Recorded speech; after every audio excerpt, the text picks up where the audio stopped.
Hey you, come on, sit down. You're sitting at the grown-ups table. I'm your host, Jesse Pipadella, and tonight we got an amazing guest host. You remember him from last week. Please give it up for Brian Onofrio. Everybody, give it up for Thank him. you, everybody. Thank you. I'll be filling in for John Jacobs tonight. It's a tough seat to fill, but I'm going to try my best. So Awesome. Did I say your name right? I just want to make sure I got yes, that right. you did. You got that right. Okay, yeah. Because there's like I'm Italian, so like there's a weird I see words differently on how to pronounce them. So like Onofrio, like I want to go. In Italy, it's Onofrio, so you would be okay that way as well. Yeah. I'm trying not to. I'm trying not to go full paisano here. All right. Like I'm like sometimes I'll see like a word and I'll actually pronounce it with the Italian words, and people will be like, "Okay, dude, just chillax. We're gonna eat ham minestrone, okay? Minestrone." Please relax. Just soup, okay, man. Anyways, we are going to be talking about Friday the 13th, the franchise, but we're going to be going further than we went last week because as we found out, you and I both know there is a wealth of stuff you could talk about with this. By the way, I did some research about something from last week. So the whole Friday the 13th starting in 1980 or 1979. Yes. That all comes from the video game, because if you play the video game, when you do the Camp Crystal Lake levels, it's the storyline comes up 1979. When you do part 2 and part 3, Higgins Haven and the camp, the other one. Panasac, yes. Something like that. Something like that. Yeah. It comes up 1984 because it's 5 years later. 5 years later. Yes. So that's where that comes from.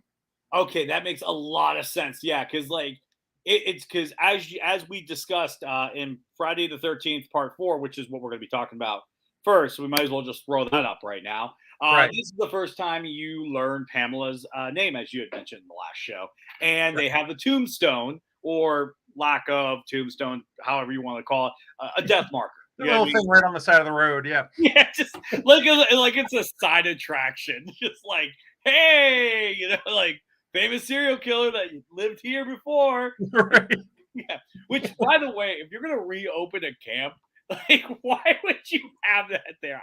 I would have for somebody who's investing so much money in those camps, I'd be like that's like buying like the neighborhood Jeffrey Dahmer used to live in and then opening a restaurant. I would make sure we get rid of all Jeffrey Dahmer markers.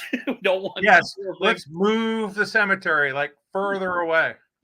Yes, but so I always thought that was the most funniest thing about this movie. So this movie, when it came out, it was looked upon as being the final one. That's it. They wanted to wrap this up. The director was given one clear direction: kill Jason. That's your bookend. Yes. But where do you start? Yeah. And this movie was very interesting. Crispin Glover, Savini returned to do the effects. I mean, if Jason was born with him, you're gonna kill Jason. I mean, because people I'm full of trivia. Tommy Jarvis is a nod to Tom Savini. That's where the Tommy came from. Oh, I didn't even think about that, because I was always wondering why is he has a very interesting hobby. That makes it's a complete nod to him. Yeah, because I was like, that's a weird, not weird as in it's weird for somebody to be into that, but you think kid in the 80s, makeup effects is not the first thing I would think of. Right. So yeah, no, that makes a lot of sense. So let's talk about Tommy Jarvis, man. So Tommy Jarvis was a nod to Savini. And so Tommy Jarvis is kind of what this franchise has been missing a little bit, in my opinion. Kind of this final guy, final girl character that because many horror movies have had this kind of final person, Right. And this one kind of skirted that the longest as it could. Correct, because it's the first time a character is going to appear in the franchise more than once, with the exception of Alice Hardy, who was in part 2, then in the prologue of part 4. But in an actual character being through the story, Tommy appears 4, 5, 6. It's the first time and only time actually that a character carries over like that.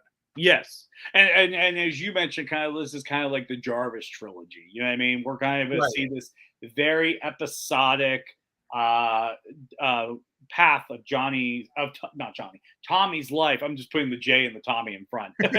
But yeah, but anyways, we're putting it together. So here we see he's with his mom, and which is very interesting. You know, a single mom with an only son, and this whole franchise kind of started with a single mom, only son. I Right. love the Yeah, illusion. there are a lot of parallels there. Yes. Very parallel, and you know they're having the camp, and they're kind of like, how close are they to the camp? Like every time Tommy does that scene where he looks out the window and sees the naked, I was like, how close is this camp? Like who buys a house that's this close to a camp?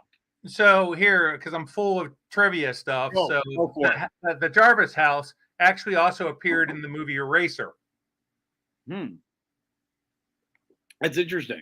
But so in order to save money on the production on having to move different places, there was an empty lot like right across the street from the Jarvis house. So they built the other house just for the movie, and then they knocked it down. Now, I saw an interview with the director who it started off with this really big, elaborate house because it was going to be the party house. And then it just kept, the studio kept going smaller and smaller. Yeah. Till it was very hard to actually shoot inside the house. Yeah. I remember they cover that with, can they cover that in Memories from Crystal Lake? Yes. And here's the crazy thing, and I know some people will call this blaspheme. Like, I don't. Final Chapter is great. It's not my favorite. It's. I don't know why. It's weird why it's not. Like, it feels like it should. Like, it's like the moment Tommy Jarvis shows up, you have you have all these crazy death scenes that are just amazing. And I don't know. Maybe I don't know why this one never resonated with me hardcore. It didn't with me either. Lives is the one that resonates with me. Well, we will talk about that. Yeah, we could spend a whole show on Lives. Dude, we can talk about. We can ignore the rest of the continuity and be like, okay, the next one after 6 is Never Hike Alone. Yeah, to me, that's like I actually in my head now have. Yeah, I love that shirt, man. Like, in my head, I'm just like, oh, there's the Never Hike Alone timeline. That's the new timeline in my head. Like that's how you should be watching these movies, which we will talk about. The Never Hike Alone. We'll get there. We'll get there. I have it on the list. We're not going to not talk about that. We're going to talk about it. But anyways, so yeah, this movie introduces Tommy Jarvis. It brings back Savini kills and all that stuff. But ultimately, this movie ends with Jason's death. And of course, when it comes to franchises, just because the big character dies, I'm going to quote a James Bond movie, Never Say Never, because Sean Connery came back there. So obviously, we're going to come back. We're going to come back because right now it's making money still. I mean, Rotten Tomatoes score for what's the Rotten Tomatoes score? Yeah, okay. So the Rotten Tomatoes score for Final Chapter was a 24. Internet Movie Database gave it a 6.0. It's a big increase from the 3D one, which you know, Rotten Tomato gave that a 7. Wow. 5.6 on Internet Movie Database. I don't know why the third one holds like the most charming. Maybe it's because that's where he gets the mask, but it holds a very dear part of my heart. And maybe because I love the 3D, maybe I love the little gang violence thing they had going on in that one with the gang. There was just so much. Like I will never say that was a perfect movie, but goddamn, it was a fun one. You know what I mean? Like it's a fun one. So there's a funny stat that because Part 2, Part 3, and Part 4 go over the span of 5 nights because of the way they pick up. Yeah. Jason in that span kills 34 people. Mm-hmm. So, I mean, this is one of his chunks in his kill total. Ooh, okay. Speaking of which, this is so crazy that you brought this up. Tom Cook is keeping track of your trivia counts. you're about kills. I just thought that was so hilarious. That comment came up. And I was thinking, like, well, he's going to have to make it an 8 now because he just dropped another one on us. But, yeah, no, I always thought that was such an underrated fact about the movies that they just they happen back to back almost like that. But the director also admits he screws up. So, Tom, get ready to give me an 8 right now.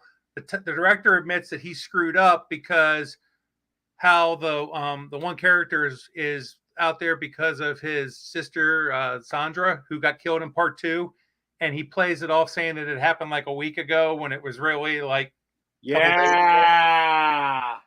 Yeah. Okay. Okay, yeah, because what happened was that makes sense. For some reason, I always try to make sense of that in a different way. Like, well, maybe it's someone else whose name is that, and maybe there were more kills and stuff like that. Like maybe like there's sporadic ones. But yeah, that makes a lot of Right. sense. No, he admits he totally screwed up on that one. I didn't know he admitted that. Yeah, I always try to like.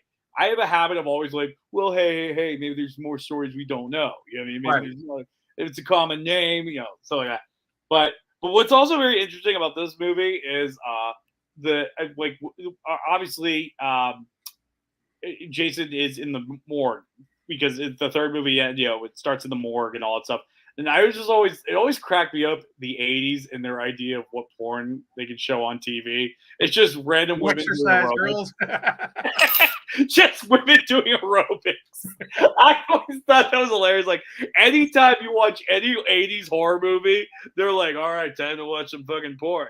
Yes, and a one, and a two, and a one, and a two. And I was like, so the nurse in that scene was also in Back to the Future. That was one of her friends, the mom's friends in 1955. But there's an Easter egg. Look, if you look at her name badge, it says R. Morgan for Robbie Morgan from the first movie, who jumped out of Mrs. Voorhees' Jeep. Ooh, that's interesting. That's the one thing I like about these movies. Like, as a lot of people don't think like how clever like all these little Easter eggs are. Like, out of all horror movies, I think the Friday the 13th movies have the most insane amount of Easter eggs. Oh yeah, contained in them. It's really crazy. Like when you watch it over and over. Like the first time you watch it, you're enjoying the kills. Like, oh yeah, this is cool. But then you really, really, really watch it. Like, ooh, oh, okay, that's interesting. I didn't know they did that with that character. Like the whole thing with Jarvis, because I watched it. It was getting ready for Halloween. Just the Friday the 13th and Halloween October. Started watching the movies again, just in order, and I caught that the other day. I went, huh. Yeah, like the thing you said about Tommy Jarvis being a makeup artist, and it's a nod to Tom Savini. I don't know why I never put those two together. Never. Until I saw Crystal Lake Memories, I never connected that dot. I don't remember them saying it in that. That's a crazy thing. I watched that, but then again, that thing is like what 5-6 hours? 5-6 hours long. Yeah. It's like for me. That's like my happy time listen to. Like sometimes, like when I'm driving home from a gig, I will literally just put it on like a podcast and just listen to it. It's like all right, that's pretty cool. I loved it. Oh yeah, but okay, now the count is up to 10. Tom just wanted to throw that out there. I haven't even gotten out of this one. Yeah, John, what's up? How you doing, man? What's up, John? Okay, so why don't we jump on to the next movie for the sake of moving on, because we can literally we're gonna keep going. Yeah. So Jason's not staying. The franchise is not gonna stay dead. Going back to a whodunit. Yeah, we go back. We do return to the whodunit element with this movie, which let me give a quick synopsis of this movie. This movie to me is, well, we'll get into the sleaze of it. I don't want to get that. Point is, what is this, like juvenile delinquency camp? Like, what is this thing again? Like, it's a halfway house. House. Yes. Kid gets killed by one of the crazy ones that's on there, and he's such a loose cannon. Like, and dude, like he's like chopping the wood, and the one guy's like, "You want a piece of this chocolate? Want some of this chocolate?" And you're like, "Oh, this guy's fucking dying," because like because the guy chopping the wood has like the Stanley Kubrick 1,000-yard stare. Right. Like, so he kills him, and then it's a tragedy. But then people start dying, and we think it's Jason. He has a new mask. He has the nice little blue emblem things right there under his eyes. And now, spoiler alert, it's not Jason. It's Mr. Roy Burns, I think is the character's name. And it was the father of the kid who died. Right. Essentially. And that's the story of this. Now, let's get into the biggest takeaways for this movie. Number one, they return to the whodunit element, which hasn't been seen since the first movie, and arguably the second movie. Arguably. But it wasn't leaning on that. But do you think that the whodunit element here was effective outside of the knowing the twist, outside of the controversy? Do you think that this movie provided a fair, twisty whodunit? There are some moments that I picked up on last time watching this. There's a spot where the sheriff's talking about Jason Voorhees being dead. His body was cremated. Who's doing this? And there is a sneaky little shot of Roy Burns that it points to him, like right there in the sheriff's office. Ooh, okay. It's a quick little camera cut, but while he's saying he's trying to figure out who's doing this, they point right at Roy right there in that scene. Oh, that's funny. That's kind of like the whole Reservoir Dogs, where they said which one you didn't pay, and then Tim Roth's character points, and that was apparently a nod at the fact that he's the rat in the movie. Right. So yeah, I love little things like that. That's clever. I'm gonna have to watch. As much as I don't like this one, I'm going to have to watch it again because I need to see that now because I never caught that. But the whodunit element is interesting in this one. I think as much as I don't like this movie, I have to be fair. It did lay out a whodunit. It laid it out well for me, at least. Even though I don't like this one. It did, and the MPAA had a field day with this movie. That's why some of the kills are off scene.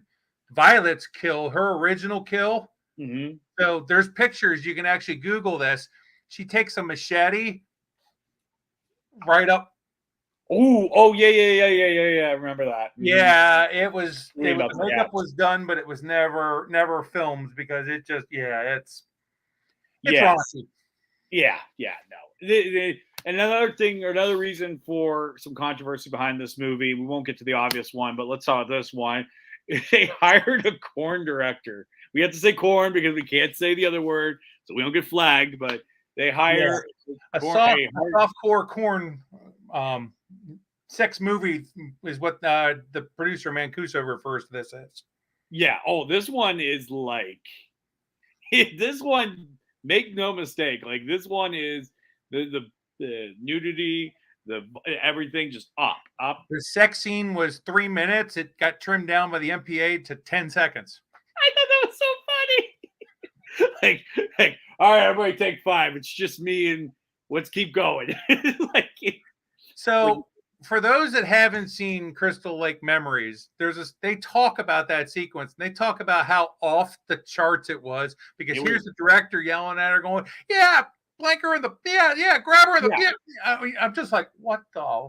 Yeah, like this guy forgot he was making a Friday the 13th movie when he was doing that right. Scene. Like he was just like, and it's so crazy. Like this director, anytime I think about him, he always reminds me of the picture in your mind a producer who has the casting couch and is very sleazy as fuck. Like this is the guy I always think of. Like, you want to be in my Friday the 13th movie? Come here. You know what I mean? Like it's Darcy DeMoss, who was in part 6, auditioned for part 5, and she didn't get part 5 because she wouldn't take her shirt off in the audition room. Yeah. No. So this movie was very, very scandalous. Tom has mentioned that it's a comedy if you watch it with a bunch of your friends. Oh, if you watch this with friends, this movie gets way better in that sense. Yes. Oh, yeah. Because it like the fact like the what was the one relationship with the mom and the one son that's just like they all but say he is on the spectrum. They all but say it, and they kind of make jokes at it. You're like watching this movie, you're like, wow, this is not gonna work. I always picture like when I see the son riding around on the motorbike screaming, "He hurt me, man!" and he's running around like that through the porch. I keep picturing like Randy Quaid from Christmas Vacation for some reason. Yes. Yeah. No. I definitely see that. I totally see that one. Because it's such a weird, it's a very weird out of place combo to have in this movie. It's kind of like the jokey cops in The Last House on the Left. Like I never felt like that fits, and I never felt these two fit. But I'm like, I guess you got to up the body count. It's gonna be the final Friday. Not the final Friday. It's the first Friday back. So let's just bodies galore. But the biggest thing that was very controversial about this movie was the plot twist, in which we got no Jason. Technically, it wasn't Jason. And I think this is the moment that absolutely hurt part 6. 100%. This right here, no Jason. You pissed off your fan base so hard that nobody wanted to go see it in theaters. And that's why it could have been a bigger box office juggernaut if you didn't piss off your base. And they did it. They pissed off their base here. I was even pissed the first time I saw it. I was like, who gives a fuck about Roy Burns? Right. Well, and the other thing is that the direction was given to point the finger at Tommy because they were thinking new beginning. Tommy's going to take over the role of Jason. Yes. Especially from that ending. Mm-hmm. And then they abandoned that. But well, did you know how they act what is considered the new retcon for that? No. Okay, so this is a fun little tip in the where is it? It's in the video game actually. Adam Green wrote one of the Jarvis tapes. Okay. So real quick, everybody, you haven't played the Friday the 13th game? Play it. A lot of fun. Play it. You still have till December of next year, and that's when they're pulling the plug. So play it. Play it. I know. I gotta go get myself a physical copy. I need to get a physical copy immediately. Anyways, so long story short, with that, there's these Jarvis tapes that you can achieve, and it's basically they have explanations. Adam Green, who wrote the movie Hatchet, Frozen, and all that stuff. Frozen, as in the guys that are stuck on the ski lift, not Let It Go. Right. Not the other one. Yeah, the other one. The not so fun one, the one people die. His Jarvis tape he wrote retcons that it was only a dream. He had a dream. That's what he did all that. So I always consider that canon, no matter what. I'm like, because that makes sense to me. Well, the game technically is canon, as far as I'm concerned. I agree. It is canon, absolutely. Yeah. I mean, with all the people involved in that game, it's canon. You're absolutely right. But those were some of the biggest things. And also Speaking of which, that mask sitting right over here. Ooh. So that's on the head that I wear when I play part 6. This mask is the Savini Jason mask, where he comes back from hell. Oh, that's a beautiful mask. That's a beautiful. Everybody look at the Kruger cuts. Everybody look at the Kruger cuts. Oh, that's a beautiful mask. And it's got the part 7 damage where it's all cut out. Oh, that's a beautiful mask. That's a beautiful mask, man. I might have to do my Jason with that one just once. I think you have to. You have to at least once. That is a beautiful mask right there. Like that's one of the cool things about the masks is that eventually, if you watch these long enough, you're like, oh, that's part 2. Oh, that not part 2. Like, oh, that's part 3. Or that's part 3. Yeah, more blood on it. Part damage. 4, yeah, you get the forehead cut right here. All stuff. It's kind of cool.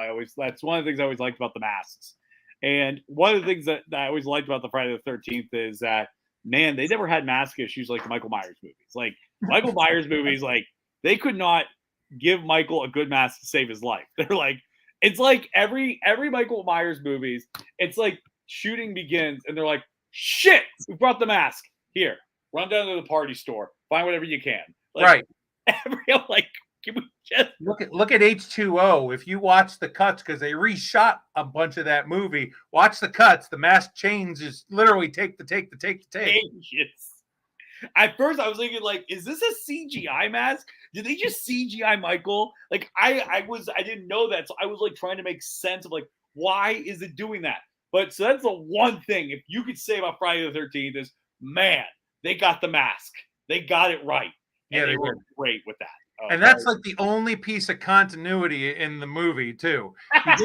You get little details, like, okay, so like Jason's got tan pants, so they go a little bit tanner, but I don't know how they jump to blue all of a sudden when you go to A New Blood. Dude, he's been out there living on the land. He probably killed someone, turned around, and was like, wonder what size he is, and drug him back to the cabin. All right, I mean, look, this is a survivalist, okay? It's a survivalist.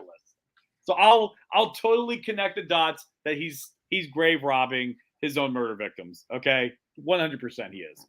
All right, let's get to the movie we want to talk about. We want to talk about this. We need to talk about this. I love this movie. This is by far peak Jason for me. Peak for me. This movie, this director, this guy knew how to bring it back home, in my opinion.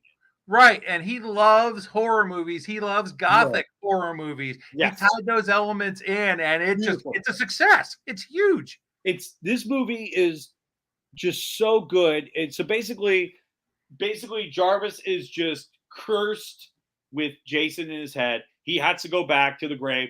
By doing so, through circumstances, they bring the body back to life, Frankenstein style.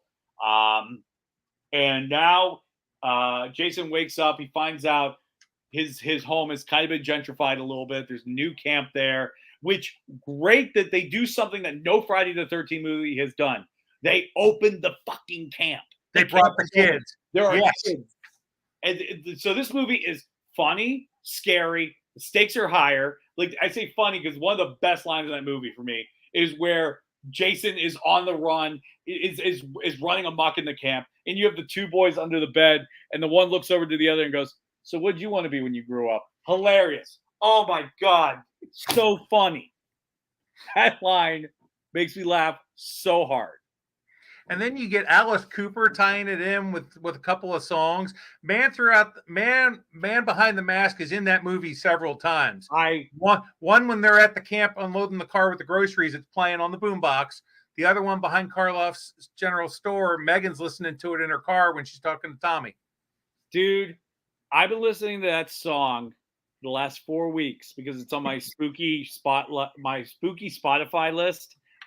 Dude, what a banger. What a fucking banger. That song's, I will not deny that song is on a couple of my playlists on Spotify. It's so good. He's back. He's the man behind the mask. Like you're like I feel like a groupie girl. Just I want to scream like ah! Like they put it in the video game. It's the end credits game. I thought that was so cool, but it's such a good song. Like I have to say that this is another thing about Friday the 13th. They have the best tribute songs. Ice Nine Kill had Thank God for Fridays.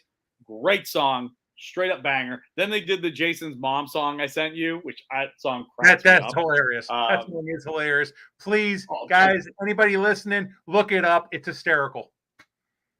Jason's Mom, it's so funny. You could tell those guys are hardcore fans because they're like, I don't want to reveal it. Just listen to it. But anyways, this movie, man, this movie has it all. It's a whole package.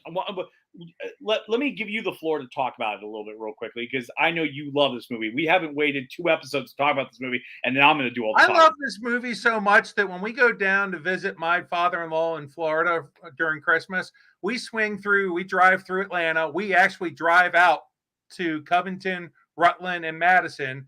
Covington is where the downtown is filmed. That's where the sheriff's office is. Rutland, Hard Labor Creek State Park, Camp Daniel Morgan. Little secret, when it's not rented, go up there, just be respectful of it. Don't be one of those guys that are going to jack the place up or they'll stop doing this. But you go into the camp office, call ahead because, we'll talk about where there was a potential sequel where I couldn't get into the camp. And that's right when the wall shoot hit. But literally, you walk in there. Hey, my favorite movie was shot over there. I just want to take a couple pictures. They're for my own personal use, not public use, because then there's a whole other series of stuff. You give them their driver's license. They give you a code to the gate. You go right on back, spend an hour, walk around the cabins, and just take it in. That whole road going back is where they filmed the paintball scene, the 2 head counselors, the first 2 victims after the grave scene. I mean, and if you're walking back that road, you get the chills, literally. You can just you can hear like the wildlife and stuff. Oh. And you just start looking around. Dude, that is, I mean, for you as a Friday fan, that's like walking into Bethlehem. It is. I mean, like that's amazing. Like I said, if you respect it, they're good with it. I've been there 5 times. Yeah. Yeah, no, because I mean, the one thing about Friday fans, especially, is just how much we love this movie and being on the sacred ground, so to speak, where the best Friday movie was made is incredible. That's so awesome, man. Go walk on the dock of the finale. That will give you the chills. Oh my God. So this movie, some people know. I don't want to give too much away, even though it's been out forever. You gotta go watch this movie. This movie it's so much fun. It pokes fun at itself, especially with the James Bond entrance, which as soon as they did that, I was like, all right, This is it. This is going to be a good one. And they had great stakes. You had the campers. You had car chases. The And car a chases. movie. Yeah. Or you had the deputy's laser gun. Bang. You bang. You bang. Yeah. Like everything about this movie was beautifully 80s. And it was just fun. And I liked this lead for Tommy Jarvis. Yes. Tom Matthews. Tom Matthews. He resonates this part. And he goes on to play the character even in Never Hike Alone, Never Hike Alone 2, Never Hike Alone in the Snow. Yeah. I mean, he owns this character. He definitely owns it. Like this character, like, you know, we had two other people that portrayed it, but this is his character by all means. Like, because like Tommy's just kind of this cool, like he just kind of cursed action, kind of like it was like very Laurie Strode vibe, right? You know I mean, very Laurie Strode vibe, and that's what I think was so great to have in this franchise finally, to give Jason this kind of arch nemesis, so to speak, which to me is just great. And Mike Norris even agrees this was a much needed return. You know what I mean? It was a much needed return. John Jacob says Corey, though. I mean, Corey Feldman was great. I liked him. I mean, like, but Tom Matthews, man, he owns. One more little tidbit about Corey Feldman, since John mentioned him. So Corey, they couldn't get for part 5 because he was filming Goonies. Yeah. So the opening, they got him to do the opening cameo. They shot that in Corey Feldman's backyard. They actually came to his house and filmed that. That's crazy. I remember watching that. I was like, that is lunacy. That's to me, it's just so awesome. But that's how amazing our fans are. I love this. Where the red goes, you bang. But yeah, but this movie, like I said, it unfortunately was not. It was a box office hit, just wasn't the hit Paramount was expecting. And it became more of a hit once it came to video and people started checking it out. Yeah. That's where the cult following for this film came from. That's yes. This just didn't have the theatrical run they thought, because the 5th movie just hurt it so badly. Basically, the 5th movie was what Exorcist Heretic was to the 3rd movie. Correct. Yeah, I mean, like, it just, like, you betrayed your fans. So fans were already writing this movie off, even though they were telling you, "Hey, Jason lives," but it's like, yeah, but you kind of made it sound like he lived in the previous movie, and then it turns out that's not the case. Because even the way they marketed it, I was watching some of the old marketing. I was like, yeah, they pretty much told you.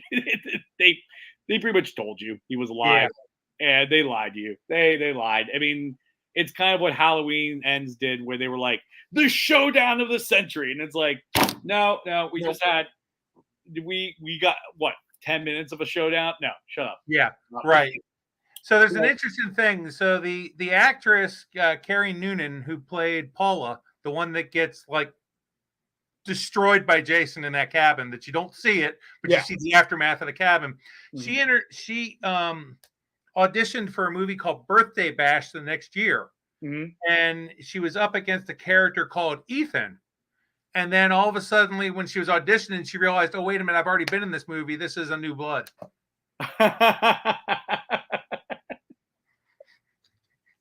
I forgot they did that all the time. I forgot they never made the names the way they were supposed. Yeah, I forgot Birthday Bash is New Blood. Yeah. Well, you had to do that because one, for secrecy, but two, when they went to the town of Madison, I mean, that cemetery, like when you go to it, the upper portion of that cemetery still looks the same. The wrought iron's there. If you hold your camera right in the air, you can actually match the camera shot when Tommy's running through the fences. Oh, that's so cool. But for that movie, they were big Bowie fans in the time. So part 3 was Crystal Japan, part 5 was Repetition, and part 6 was Aladdin Sane. Yep. I loved how even the 5th movie as Repetition was not Repetition. You totally fucked us. Repetition would have been Jason showing up. Right. So like, y'all need a thesaurus or a dictionary or something, because that wasn't Repetition, my friends.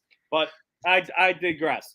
But But this movie, as a horror fan, though, there was plenty of nods to it. I mean, you had the town of Carpenter, you had oh, Cunningham Road, you had Karloff's General Store, Sissy for Sissy Spacek, if I'm not mistaken. yeah, yeah, yeah. No, there was they had Or so that was Carrie. I'm sorry. Yeah. no, I get Yeah. it. Yeah, Yeah. yeah. You're saying the actress instead. No, I got it.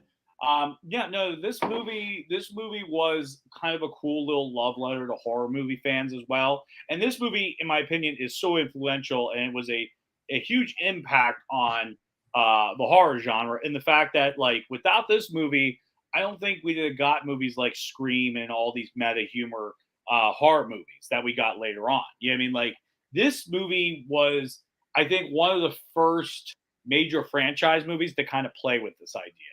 You know what And I it mean? also broke the fourth plane when the gravedigger like looks at the camera like who does he think I am? Some kind of fart head, and then you get all the kids screaming, yeah. Yeah.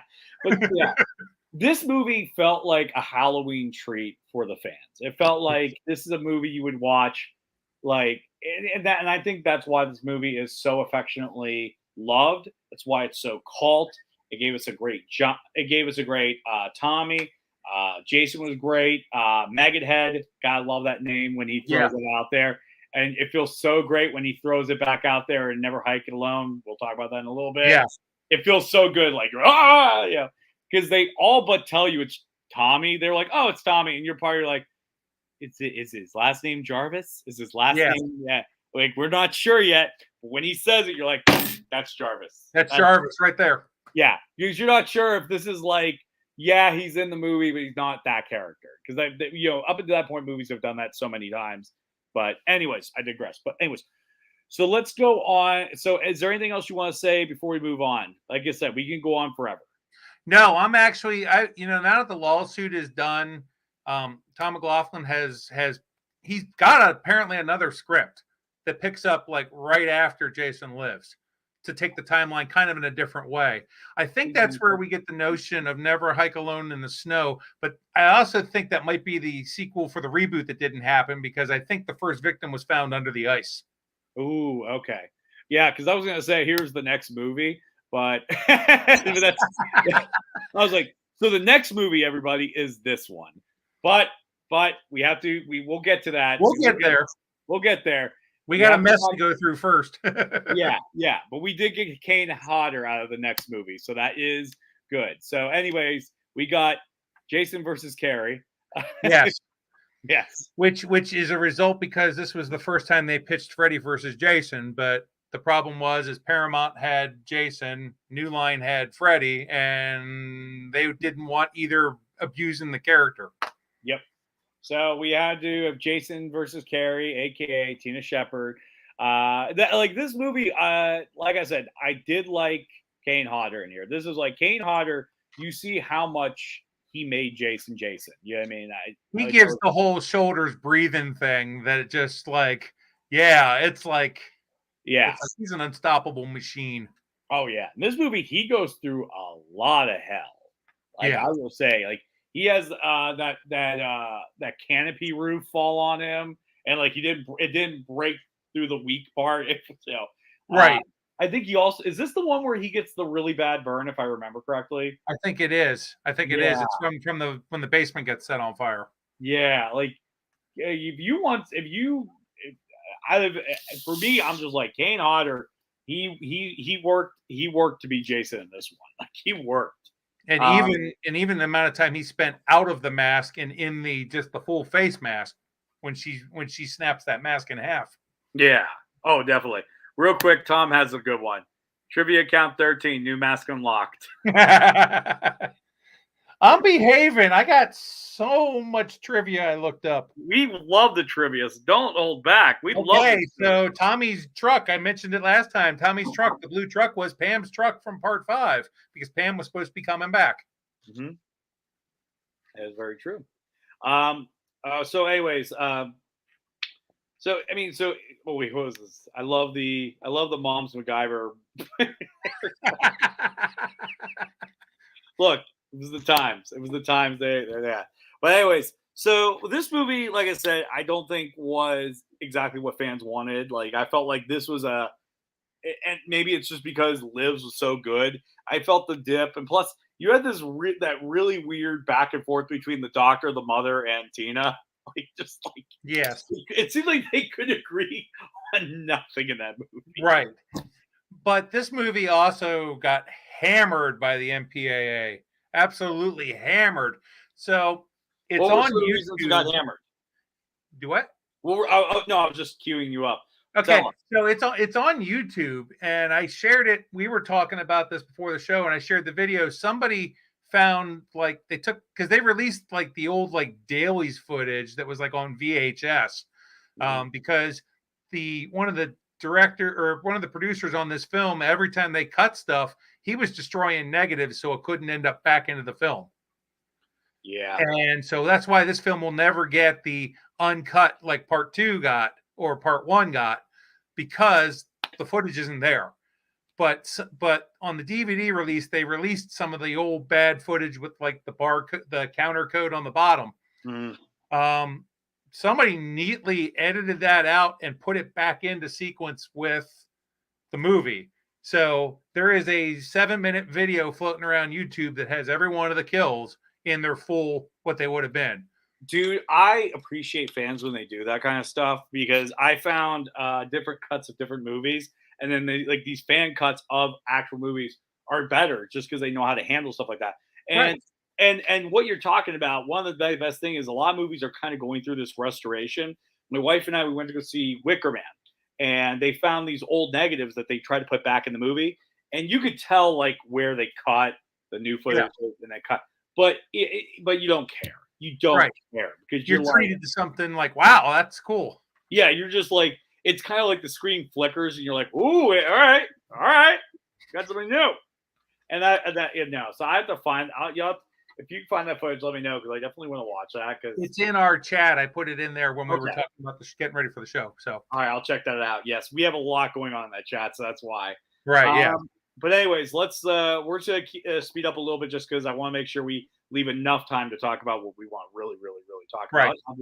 So next we go to Jason Takes Manhattan. So one of the things about this movie is it's a bit misleading because a lot of it's on a boat. It's like 30 minutes in Manhattan. If anything, this is Jason Takes a Cruise. Right. Like that's probably a cruise to Manhattan. Jason cruises to Manhattan. That would be that would have been that would have been an honest title. It would have been an honest title. What do you think were some of the challenges of taking Jason out of Camp Crystal Lake? Because like that's like saying like, okay, what if we make a Friday movie? Or no, sorry, a nightmare movie, but there's no sleeping. We cut sleeping out. In this case, we're cutting the camping. I mean, it's weird because first off, like after now knowing that the movie was filmed in British Columbia, when you're looking at the cruise ship and the pointed mountains with the snow behind it, I'm like, that is not New Jersey. That is no way in shape New Jersey. It's not at all. But you ignore it. You just let it go. You're just like, yeah, those are mountains. We're just gonna go with it. Yep. But it's this movie has some of the kind of most memorable moments. We can't forget the kid who goes hand to hand and tells Jason, "You don't want these smokes." Oh, and right off into the dumpster. Like, and I'll give a shout out to John Jacobs for his favorite kill about the teacher in the toxic waste drum. What was this one? Boats. Oh yeah, Boats and O's. Yes, the teacher in the toxic waste. Which, by the way, I know that was, I guess, a hallmark in the '80s where they had randomly talk about toxic waste in every movie because they had to.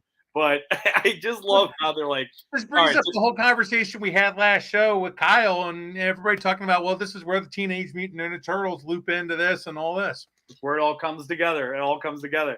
So this movie essentially is it's a Jason, joins in on a field trip. People are getting killed on this boat. The one teacher just isn't paying attention, doesn't give a shit. Right. That's the best way to put it. He just doesn't. Like, It's not like, oh, he didn't know better. It's no, we just don't Were care. you doing drugs, young lady? Like, yeah. So they get to Manhattan, and that's where all shit goes down. You have the subway scene. You have them running through the tunnels. You, like I said, you have the one of the greatest fight scenes of all time. And that guy, dude, I watched that scene. It's almost inspirational to me because we've all felt like we've had to go up against Jason metaphorically, whether it's with our jobs He's or bare knuckle punching the mask. yeah, and that's how I feel. Like, to me, like, you know, he loses, but like there's a part of you that's like, well, Rocky lost the first movie, and this is like this is like a Friday the 13th Rocky. This is 10 times the amount of damage of the Russian. Yes. Dude, it takes that punch. You just watch the head fly comically off the roof. Like, you could tell somebody threw it like that off the roof, Right. like a basketball throw. Like, it's so, but it's What so, I want to know is how many takes did it take bouncing around off of things going its way down to the dumpster? well, I'll tell you what, if they would have people in today's generation that are on TikTok, they'd have got that on the first shot. Because you Yes, know, they would have. they always have those guys that do the tick, tick, tick, tick, tick, boop, in the cup. Like, yeah. But but to me, that's like, Jason is great at beer pong. Like, I would just say that. Like, he used somebody's head. That's what he did. And I think that's creative and innovative in all the best ways. This movie is the movie that opened up the gates, though, because Sean Cunningham buys the rights back and then he takes it to New Line Cinema. So now you got Freddie and Jason in the same house. Oh, yes. That is very the dismal returns of this movie. I looked up why Paramount sold, and it was Sean took it and took it over. Well, let's get into that whole pathway, because the next movie lays out the foundation to get to Freddy versus Jason, which has the infamous hand, or the Freddy's claws, aka played by Kane Hodder. Right. What a crazy honor that he gets to play that character. He grabs Jason's mask at the end and pulls it down. But what's interesting about this movie is it has a different title in my house, by the way. It has a different title. It's called Jason Goes to Youngstown. He does. He does. It says it right there. He went to Youngstown. Was he there for a little bit? Yes, he was. Was he there in a shorter amount of time than Manhattan? Yes. But Jason went to Youngstown, my homeboy. He did. This movie has one of my favorite cameos in it. At the FBI, at the autopsy, is Kane Hodder is one of the officers. And he's like, so Doc, is Jason gonna get up and walk around anytime soon? And the other guy goes, we really nailed that fucker. And Kane Hodder goes, he wasn't nothing but a pussy anyway. Such a good line. That was one of the most comical parts of this movie, which I loved. And like that, but it also introduces the body hopping device in this. Which, how did you feel for being a diehard Friday fan? How did you feel about Freaky Friday? I kind of felt let down. I felt like I was still like Manhattan was.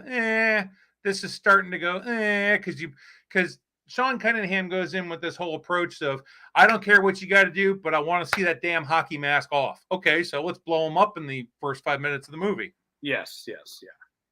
And now you only see Jason when he's staring into like a mirror or something.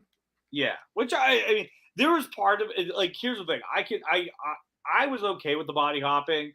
I can understand why people aren't entirely hot about it. I thought it was just something like, all right, at least they're trying something new. They're trying something different right before, because they're going to bring Jason back for Freddy versus Jason. I was like, all right, this is we'll let this fly. I think I got blindsided a little bit because I'm biased, because I'm a diehard fan of Evil Dead, and the fact that they're combining Evil Dead lore with Friday the 13th lore. I think that's why part of me was like excusing the body hopping so hard, because I was like, ooh, that's the book. That's their version of the Kandarian dagger. Ooh, which that makes sense. I didn't make that connection. That makes sense. That makes a lot of sense. Yeah, like these movies were eventually going to build to Freddy versus Jason versus Ash.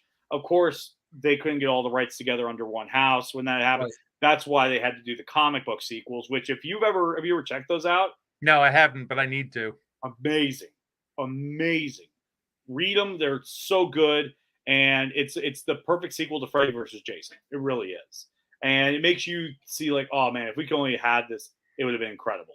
But now there was a little bit of, I mean, there's a lot of controversy with this movie, but one of the controversies that came up was the rebirth scene of Jason, because he had to be born through a Voorhees. The actress that played Diana had no idea that thing went crawling up between her legs. oh She yeah, had no idea that happened because that wasn't her body laying there when they filmed it. when they did So it, when yeah. that happened in the theater, she was pissed. I mean, she went right up to the director and went, "What the fuck?" Yeah, because like a lot, that's the one thing about these movies that like some of these actresses, they don't realize what you could do in post, and then Right. you're like, oh, I don't like that. You know what I mean? It's like it's crazy. Like, but yeah, but it happened, and so eventually Jason is reborn, and then you have the really crazy bounty hunter throughout that whole movie. That's just like, let me see your fingers. He No, does man. this. No, man. It's like putting a hot dog through a donut. Dude, I wish that character was somehow playable in the video game. I wish at I some know. point I would have played him like all the time. all the time. Like it would be clearly the only character you play as. But anyways, what's so important about this movie is it links up the Freddy versus Jason movie. Because you would think that would be the next movie, right? We got to go to space first. We gotta go to space first, guys. We gotta go to space first. So this movie is the ultimate. Like they need to do something because they can't get everything together just yet, and they introduce Jason, aka Uber Jason, when he gets that futuristic technology. So real quick, this movie begins in the present. He's captured by the CIA. What The organization? FBI. FBI. The FBI has him, and of course, escapes. He's killing everybody. The final girl that's there gets cryogenically frozen along with Jason, and it goes to the future. Earth is a wasteland. No one lives on Earth anymore. Hockey is outlawed. Right. Hockey's been banned. That's funny. That's so bad. Yeah, yeah. A space crew exploration finds him. So this becomes Alien essentially, but with Jason being the alien. They defeat him very easily with the help of the sex robot. Yeah, the cyborg sex robot. Yeah. Yeah, it's like, look, guys, it's a sex robot. Because there's a scene where they're like, "Ooh, I wonder if these nipples are gonna." The nipple keeps falling off. Yeah, look, it's like, look, guys. Yes, there's probably a deeper, meaningful relationship he has with this robot, but we have to be honest. It's a sex robot. Right. Yeah. Very end of the day, we have to call what it is. But she kind of goes full Resident Evil on him with the guns and everything, that black jumpsuit, everything. But eventually, there's this technology that can reanimate you. You know, if you lose an arm, which the guy loses an arm at the He beginning, lost his arm in the opening. you'll get a new arm. In this case, this technology gets mixed with Jason, and Jason comes back as Uber Jason. Because there was enough of Jason missing from that fight, it started picking up like the metals around him. Yeah. It started looking for what could replace what was missing. Yeah. It's kind of like that scene from Terminator 2 where the liquid metal is kind of like orbiting back to each other. Like, and he's becoming that again. So yeah, Jason is back. It's Kane Hodder, and this one does have it has some top shelf kills. Yeah, the nitrogen freezing of the face. Brilliant. Oh, that when he smashes her face on the counter. Yeah. It took a lot of advantage of being in space. Like, I love the confusion with the AR video games that they're playing. He thinks he killed somebody, but he didn't. Right. Jason was kind of like, but it takes him back to camp with the two girls with the sleeping bag. oh my god, that was so funny.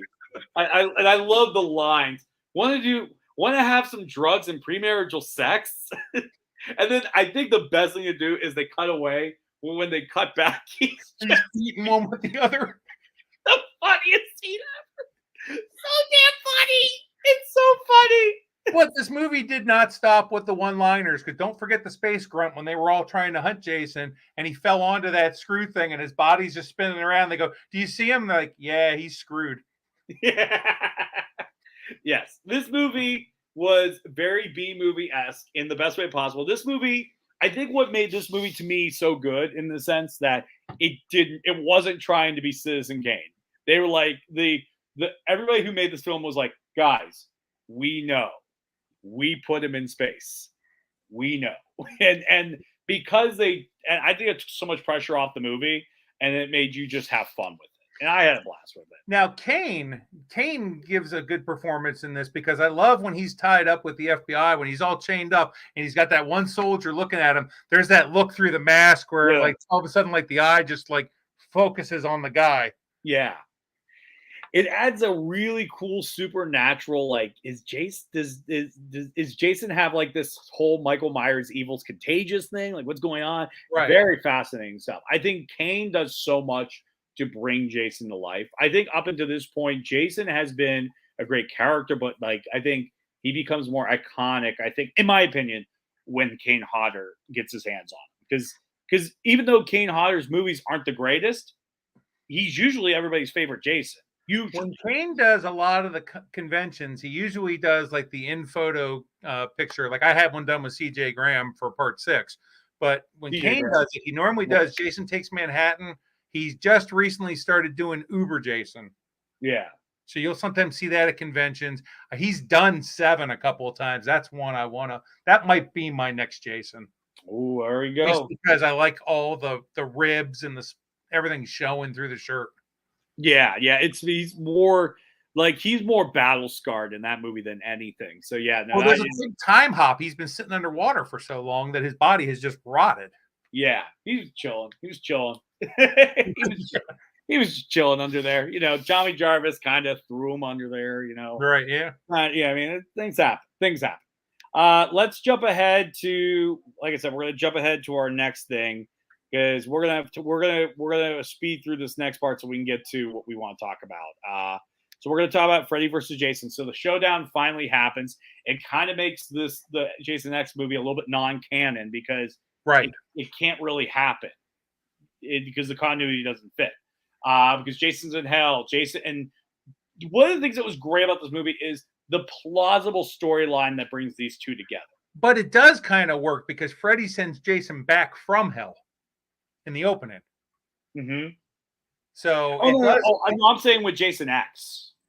Oh, right. Yeah. Sorry. No, it doesn't. Right. It lines sorry, I'm sorry. Yeah. I skimmed that so hard. Sorry. Let me rephrase that. I know it was my words. I was saying Jason X is out of continuity. Oh, at this point, yes. Yeah, it is. Because there's no way Jason X can happen. Because last we seen, Freddy rips Jason down into hell. And now we're going to see Freddy's plan. And basically, he's going to use Jason as a Trojan horse to get kids to remember fear and all that stuff and start thinking it's him doing all the kills so he can bring him back because they have this new medication now that makes it so you can't dream. And that's what's been stopping Freddy. Freddy's like quarantined essentially to the town. And this movie is fun. This movie is a lot of fun. They had fun marketing it. They did a weigh-in Las Vegas with these two, which I thought was so much fun. Yeah. I mean, everybody's upset. Kane Hodder got snubbed. We were not happy. If anything really got screwed up with this, Kane had been pushing that movie so hard, so long, and then they wanted somebody taller. Yeah. Which honestly, it didn't matter. I know what they're talking about. Like they want these hulking shots versus somebody small. But there wasn't enough hulking shots in this movie to justify cutting Kane. Like they could just and you know, it was dumb. It was really dumb at the end of the day. But anyways, this movie was, like I said, top of the line. It was fun. It had a great action sequences, really great fight sequences. The ending was great. How it comes down to it. It kind of leaves this whole. There's a bit of a tie, you know, Freddy's still alive. So it appeases both fan bases, which I think is the hardest part about that all. Now, John asks an interesting question real quickly. Why can Freddy only haunt specific kids' dreams? Why doesn't he just go after kids on other streets? Because he's a petty dude. He's really he's territorial. It's got to be Elm Street. Yeah, he doesn't really leave. he doesn't even think about leaving Elm Street until probably the last movie, which we Right. won't talk about that one. But this the soundtrack to this movie was amazing. Like, Yeah. this was like pretty much a horror movie's end game, essentially, for two franchises. Correct. And if we only could have got the sequel that came afterwards, where Ash joins in, because That would have been a fun one to follow it up with. Because what's so crazy is S Mart has a location in Camp Crystal Lake area for selling camp gear, and that's what brings Ash there, because he's like this. That's funny. It's so easy to bring Ash into the story. Like, everybody's like, "Oh man, he's this top salesman from Detroit." I heard he's just been there long and he can't do nothing, so they're just bringing him down here. Like, there's this whole debate to why he's there, which is hysterical. And so it's really good. People, check it out. It's such a good story. But I will have to put that on my homework. Do It's that. the first time I'm leaving the show saying I need homework. Yeah. Now let's talk about what we want to talk about. And also congratulations to you on this case, because you have been a I just backed it. That's all I did. I put money into it. But that's what makes fans so amazing. So what I'm trying to say is Brian he's been on the Kickstarter project with all these movies: Never Hike Alone, Never Hike in the Snow, Never Hike Alone 2, which are continuations of, in my opinion, they're the true sequels to Friday the 13th. Part 6. And this is where fans are like, we're done with the bureaucracy. We're going to take the franchise in our own hands and make movies. Now, these movies, I think the only thing they suffer from is the fan film stigma, which I want everybody to know. These movies have to be called that for legal reasons. But these, to me, are not fan films at all. Paramount needs to start issuing some checks. I mean, they're good. Blank checks. Blank fucking checks. Because this right now is keeping the IP alive. Okay? I had so much fun watching these movies because they're so simple. They're so simple. The plots are simple.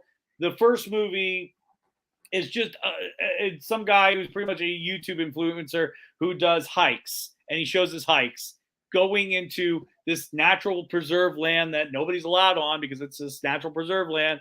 Turns out it's Camp Crystal Lake. Yeah. And it's like, and you have Tom Matthews in it. You have the sheriff, who was the deputy. Rick Cologne is back as the sheriff. Yeah. I mean, it's just, and their playoff against each other. That rivalry continues from part 6. It's so good. It's so good. But what's so great about these movies is how simple they are. But this movie does something that has been missing from their franchise. It made Jason scary again. Like, the one thing I absolutely loved that they did was this whole corner of the eye trick, where like they put Jason just very out of touch.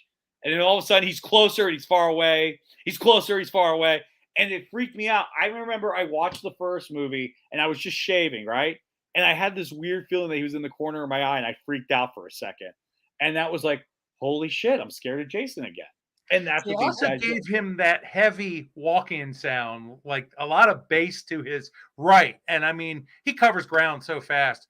They play up the fact that he's a ghost a lot more, which I think fixes a lot of continuity with the first and second movie.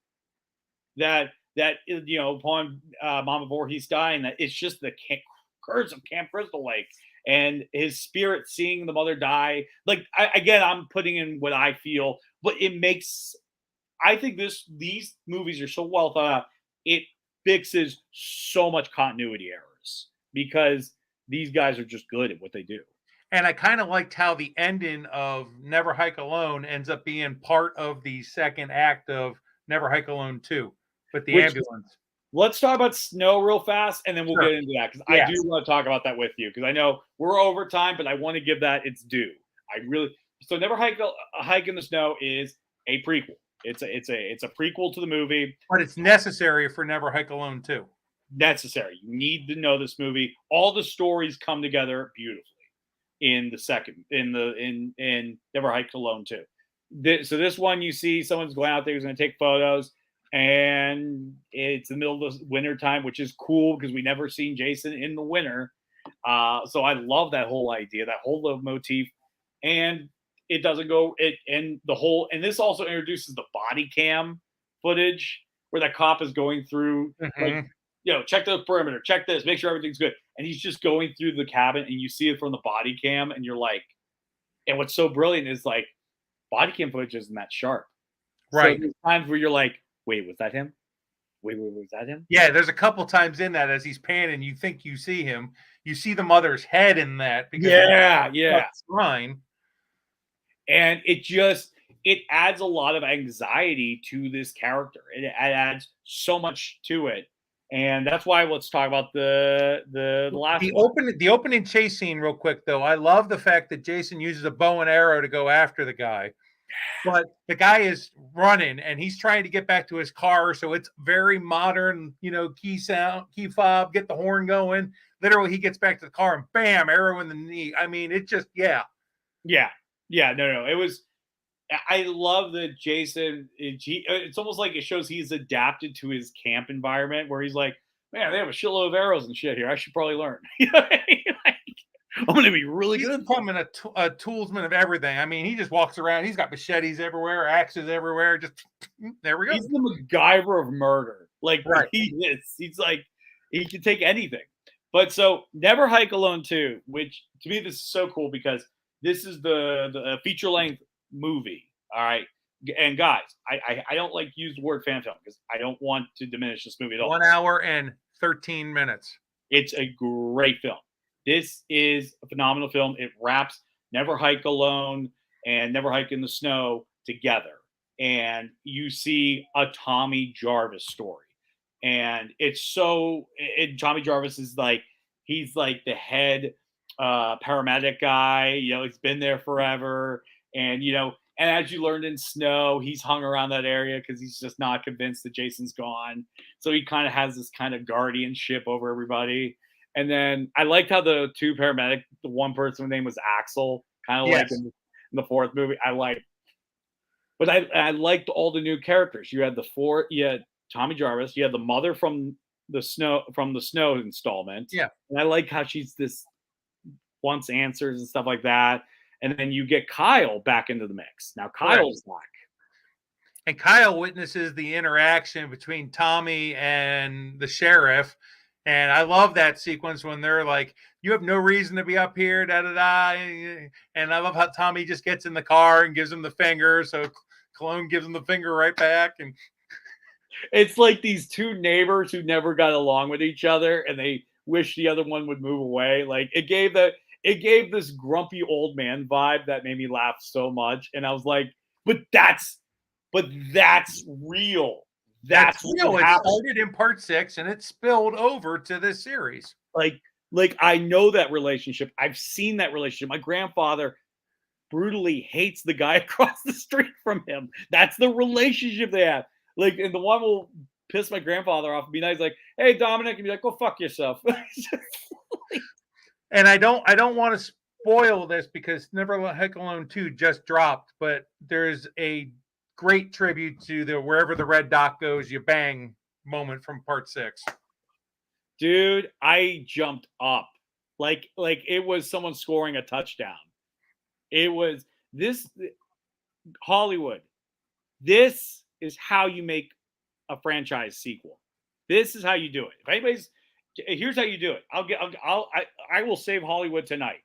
Open up your checkbooks and put these guys in charge, and they will save the franchises because these guys all the cameos, the actors are in favor of this. I mean, look, the mayor is Shelby. It's Shelby. Dude, I got so excited for that. Yeah, that's who I referenced. He's a legal lawyer, a Hollywood copyright lawyer. So when the lawsuit was going down, all you had to do is follow his Twitter feed. He was breaking down the craziness of that lawsuit. Yeah, dude, that was such a fun cameo because I jumped up immediately when it was him. Now I need to go watch it again because in the end credits, Tracy Savage's name is in there. She was the girl from part 3 that got killed on the hammock. Okay. So she's in the movie too. I got to go back and find her. Yeah. No, but these movies, like I said, they're so good because I think what's so good is that they don't rely on the cameos. They don't rely on bringing back legacy cast. They don't rely on anything. They are just really good stories, and they have really good kills. They're filmed very well. Like this is how you make a movie. So, Jason in the car with that park ranger, that was yeah. dude, Yeah. the one I don't want to give details away. That one kill in the hospital, I couldn't believe they did it. Oh, yeah. I know I which one you're talking about. I I couldn't believe they did it. I was like, damn. But Damn. it was in a way it felt like watching Michael Myers take out the police station because he did it in a hospital. Yeah. But yeah, but there's that one specific one with That one, yeah. That blew me away. I was like, whoa. I was like, all right, there we go. But it just this movie, we can't talk too much about it because it just came out. But guys, it's free. It's on YouTube. Watch it. This is sorry, my dogs are barking. You're fine. Anybody who follows me on Facebook, I've shared a link to it a couple of times. I mean, like I said, it just dropped on Friday the 13th. It's really good. Yeah, it's really good. Go and watch it. You won't be disappointed. And this is how you make a sequel to a movie. Simple as that. And it's a nice tie up to the Jarvis Cologne arc. Especially Cologne, his arc is definitely complete after Jason lives to this. Yes, I feel like this movie was successfully did what Scream 5 was trying to do. Like that's how I feel. It tried to do what Scream 5 did, but it couldn't do it entirely. I don't get me wrong, I like Scream 5, but this movie did it. This movie succeeded. And there's supposed to be more movies coming out. Like this is not the last one. That's the best part. I mean, they have like a whole franchise deal coming out. So so keep an eye out. The next Kickstarter I see, I'm donating. I am donating 100%. I mean, it's not much to do it. And I mean, I know I bought like a copy of the DVD come in. I got a t-shirt come in and boom, my name's in the credits. Yeah. No, I'm definitely but anyways, sorry, my dog is barking like crazy. You're fine. I was actually expecting my cat. He's hopped up on the bar a couple times. I was waiting for him to walk across. Come here. Right now, the reason why my dog is barking, this dog actually can tell time. She knows that she knows we are overtime. So I apologize, everybody. We have to wrap up because she is not having it right now. She is not having it. Anyways, we talked about it. Hike Alone 2. Go on YouTube. Go watch it. Go to Brian's page. Go check it out. This movie was what we need for this Halloween season. All right. I will go as far to say this, and I don't want to sound overhypey. I'm not going to say it. I will say it after the Halloween season because I don't want to overhype it for anybody. Just go watch it. Just watch it. Anyways, that's all the time we got. Thank you for everybody who tuned in on the live. We had Tom, John, everybody, other Tom. Thank you guys so much. You guys rock. Tune in next week. We're gonna have Joel Savage coming on in. We're gonna talk about Universal monster movies. All right, because this year, if you start from the Hunchback of Notre Dame movie, this was the 100th year for Universal monster movies. So we're gonna be talking about that, but also we're gonna be talking about his show that he has going on at Mad Lab. So a lot more to come on up. I already got tickets for that, so everybody should get tickets for that. But anyways, thank you for everybody tuning in. Brian, thank you so much for joining us tonight. Thank you for allowing me to be a co-host this week. I hope I filled John's shoes pretty good tonight. So masterfully, my friend, masterfully indeed. So thank you so much. I'm Ben Jesse. Real quick, I know we talked about it beforehand, but congratulations on your taping of your show, your comedy show. Thank you so much, man. The special I'm very excited about. Big thanks out for Dave Robage, Harrison Poole, Johnny Lee Dam, Matt Onesti, my wife Spooky. Those were the biggest people that really made this thing happen. And like I said, we're looking for a February release date. I can't say too much right now because we still have to do the editing, but we got the footage we need. So it's going to be an amazing show, everybody. So tune in. But anyways, thank you so much, everybody. Until next time, I'm Jesse. And give us your name, Brian. Come on. It's just Brian like John does it. Right? I'm Jesse. I'm a Frio. I'm Brian Alfredo. And you've been sitting at the ground. Oh no, that's what I meant. I meant for Brian. Sorry, I messed that up so badly. But anyways, thank you so much and have a good night, everybody. Take care, everyone. Take care. Have a All good right. night, guys. Thanks for watching.